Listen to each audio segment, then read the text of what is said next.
Good morning. Good morning.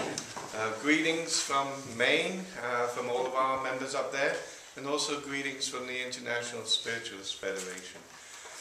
Today, I want to talk about what a special weekend this weekend actually is. Does anyone recall what we're celebrating this weekend? It's Founders Day. Okay? Andrew Jackson Davis, one of our pioneers, who really brought to us about the importance of education. And that's what I would like to talk about today. Because education about natural law and spiritualism has changed my life in the last... I joined NSAC in 1993. Okay? And it's kind of interesting because in Florida down here in your church, I have two of the key people that were around or introduced me to spiritualism. One is Reverend Jean Kerr-Lurch, who was the first NSAC board member I met when they held a springboard meeting in Portland, Maine. And she greeted me and brought me into the board because I had some questions about the religion of spiritualism, and as I was embarking on this path. And the other is the Reverend Ann Otzelberger, who was my grader and mentor. So I have a very special connection here with this church, and although I haven't been down here, but thank you for inviting me down and on this Founders Day. So, Andrew Jackson Davis, okay, there was many founders, many people in the religion of spiritualism, from Amy Pose to Emma Harding Britton, Andrew Jackson Davis, Swedenborg. A lot of people put in the foundations of this wonderful religion. Okay, this religion of natural law. Okay, now what's interesting to me as I learn these teachings and learn the tools of spiritualism and spirit is that through all of time, nothing in effect changes. We just use different terms for it. So when Andrew Jackson Davis would talk about his dream state and dreaming and floating up the mountain and always feeling like there was another mountain to climb, that's not unlike our general walk in life, correct? We get to a place and we think we're done, but there's always another mountain to climb. There's always another part of our spiritual path that we can continually strive for. Okay? And his guide, Galen, we all know that he gave him what's called a magic staff, something from spirit, to help him through the difficult times. And he said, take it, lean on it, use it, walk with it, and under all circumstances, keep an even mind. And that's what we are striving to do. Because to me, spiritualism, it's interesting as well that spiritualism has the term ism. And we can have fanaticism, there's even like heroism or, unfortunately, terrorism. It's about an aspect of a way of life.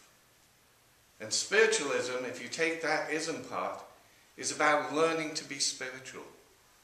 It is about bringing out the love and light that you are part of God.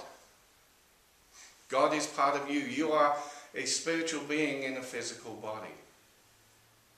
And Andrew Jackson Davis, when he journeyed one night as well, which now probably we would call astral projection or something like that, but it's the same mechanics. It's the same tools that has been given to us through all of time. And when he went on this journey, he saw children in the spirit side of life. And how happy they were, and what life in the spirit world was about. And yes, it is sad to lose a child. I've not had that experience, so I cannot say how it would be. But what I've taken from the teachings of spiritualism since 1993 is that life is continuous. That life, and that there is no separation in life between this reality and the spirit side of life. And I think we also had some of those experiences yesterday for those who were here at the workshop from a different perspective. Now, Andrew Jackson Davis, when he formed the first Progressive Lyceum, January 25th, I believe it was, 1863. Thank you, Spirit. When he formed that, the important part was about learning, about education, and about passing on the teachings. And to me, one of my primary goals, what has sort of attracted me to spiritualism, is my mother was very much into the metaphysical, so she would teach me all about the metaphysical. My father, it was, it would be like, doing that, it's like, oh, I don't know, son, you shouldn't, I don't know if this is real, what your mum's trying to teach you, okay? So you have this duality in life, okay? And we have a beautiful flower that represents our religion, the sunflower, and a motto that as the sunflower turns its face to the light of the sun, so too does spiritualism turn the face of mankind or humanity to the light of truth. And what is your truth? Because your truth is different than my truth. Your truth is different than the next person. Because we all have different backgrounds, different value systems, and different life experiences. But what I have also learned is that learning the teachings and tools of spiritualism. When I joined the Portland Spiritualist Church in 1993, I had no desire to be a minister. Had no desire to be a medium at the time. But I loved to teach, so I thought, well, maybe an NST might be good. I like to teach. I also have by trade, my father would say, you're not the intelligent one. You won't make anything of your life. Your sister's going to private school and going to go to university. So I ended up with a master's degree in microchip design. And I didn't graduate from high school.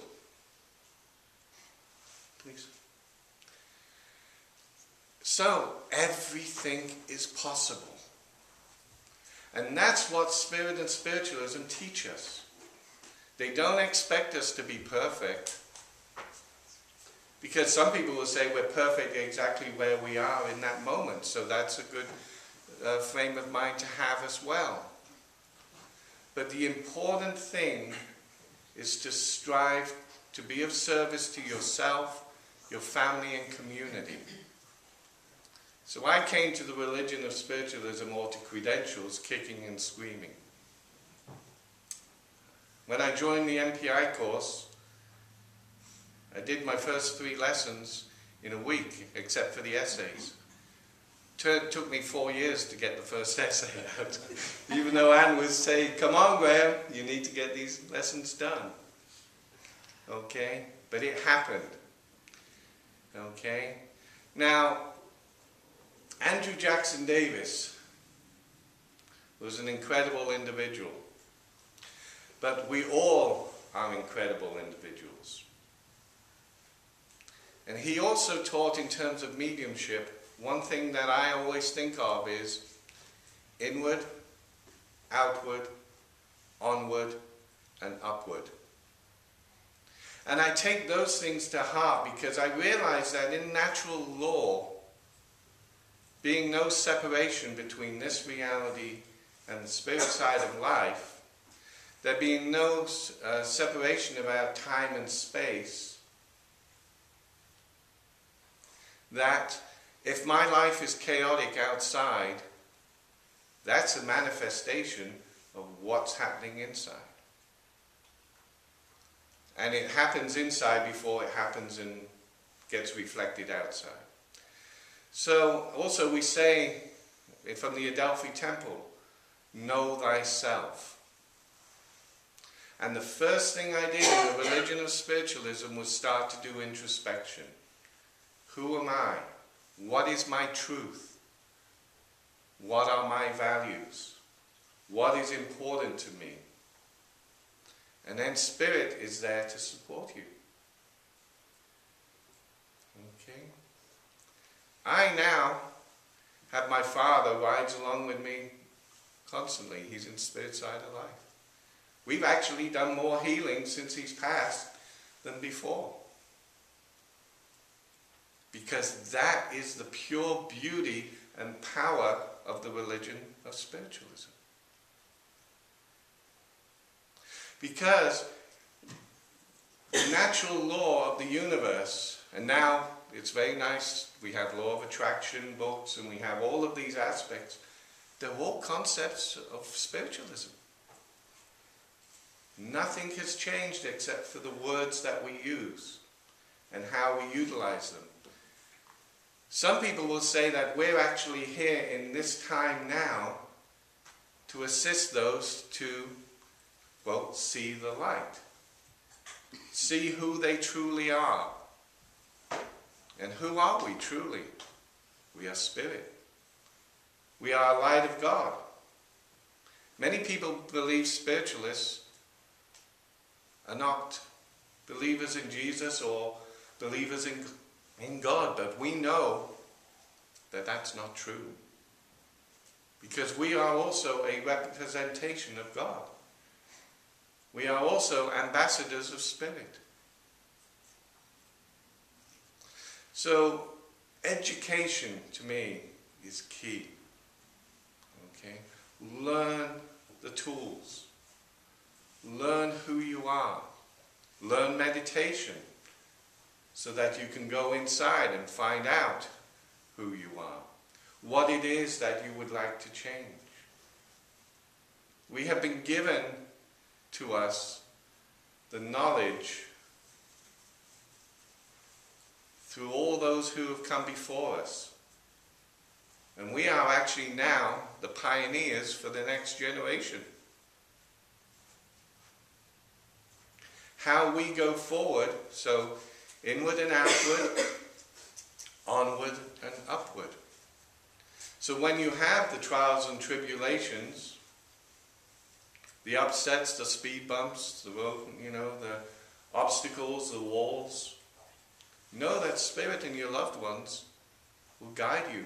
They'll put the people and the experiences and the resources in your path. It's whether you recognize them and how you utilize them. Okay? So then you can move onward. And then you move upward. I also personally feel that the words that were said to introduce me, I feel sometimes very humble about that. And I know that that's part of my upbringing. You know, or the recognition that I truly am spirit in a physical body. That Spirit is there, loving me, supporting me, guiding me, and putting me on a path for furtherment of myself and all those around me. I had one time my mother, and it's not in the teachings of spiritualism, I know, but we were walking down the shopping centre in Plymouth, Devon. And I guess we would call them gypsies. There was this lady there asking for money or to pass a flower. And my mother decided that she was going to give, a pound or two to this lady. And I felt very shy about it. And I thought, someone asking for money. And the lady said to my mother, "Thank you, God bless you. By the way, your son will be moving across the waters to buy Canada." Okay? And I'm like, no way am I going to buy Canada. That's too cold for me. Well, Maine is right on the border of Canada, folks. Okay? Then when I was doing my electronics degree, okay, I would work for a company named Sperry Gyroscope, which was an American company in England. And at that time, I was due to graduate and go and work for them. But one day I woke up and said, ooh, I might not have a job to go to. Okay, I get this letter. Sperry Gyroscope are pulling out of England, it's being sold, you won't have a job when you graduate. So the university offered me to go and do my master's in microchip design. And then I started that, and 3 months into that there was an advertisement, come to New England. Didn't say the company or anything like that. I thought, oh, why can't this be in a year's time frame when I've got my master's degree and I've got some experience under my belt? Well, you're all guessing it right. A year later, I'm walking out of GEC Hurst Research Centre in the centre of London, and a voice says to me, look to the left. And I look to the left through an office door, and there's a trash can with a newspaper hanging out, and I'm heading home for the weekend. And I think, oh, Daily Telegraph. That's the day of the job. So that's yesterday's Daily Telegraph. The exact same advertisement that was there a year and a quarter before was in that newspaper. So I applied. They invited me to an interview, and they offered me a job 1 hour later. And I came to Maine about 4 months after that. And the reason I want to share that little piece of information to you is that now, since I've been involved in spiritualism, I now understand how that all happened and why it happened. Spirit was looking after me. Spirit was guiding me and putting the resources in place for me.